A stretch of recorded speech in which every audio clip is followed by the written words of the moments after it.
In this video, I am going to show you Huawei 5G CPE Pro Wi-Fi router configuration. For this purpose, we need to log in the router with the IP address. Here I am already logged in web browser. Default username and password will be printed in the backside sticker of router. Here I am going to show you how to change the Wi-Fi name and Wi-Fi password. For this purpose, you need to select Wi-Fi settings.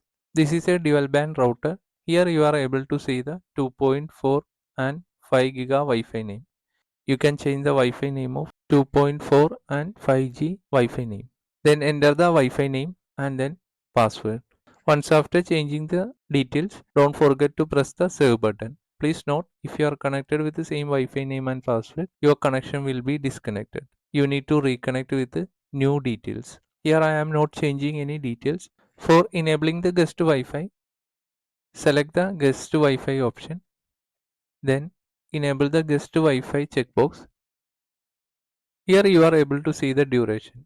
If you want to enable Wi-Fi only for 4 hours, you can select 4 hours. If you want to enable only for 1 day, you can select 1 day or unlimited.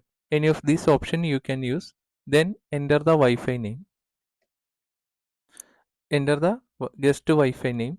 Then select the security mode. If it is open, you can keep it as open. If it is encrypted, you can enable encrypt. Then enter the Wi-Fi password. Then press the save button. If you want to disable, you can uncheck the enable guest Wi-Fi option. Now I am going to show you how to configure the DMZ.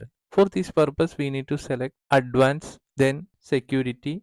Here you are able to see DMZ settings. Then enable the DMZ status. Here you are able to see device. You can select the default device available from the DHCP, or you can select anonymous device, then enter the IP address. Once after, press the save button. For saving the settings, don't forget to press the save button. If you want to disable, you can uncheck the DMZ status.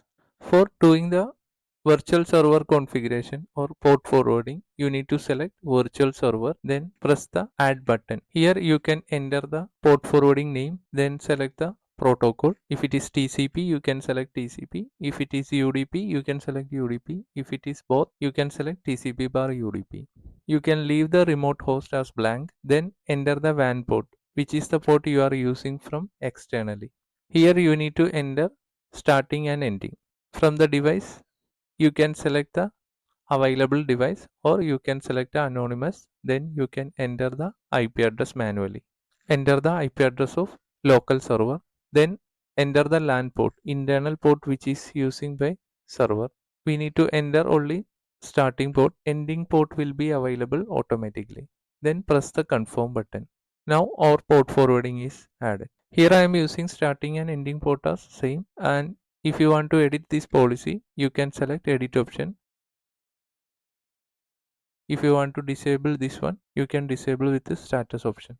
If you want to delete, you can press the delete button. If you don't want to use these policies, you can either choose delete or disable the option. Thank you for watching this video. If you like the video, please press the like button, share and subscribe.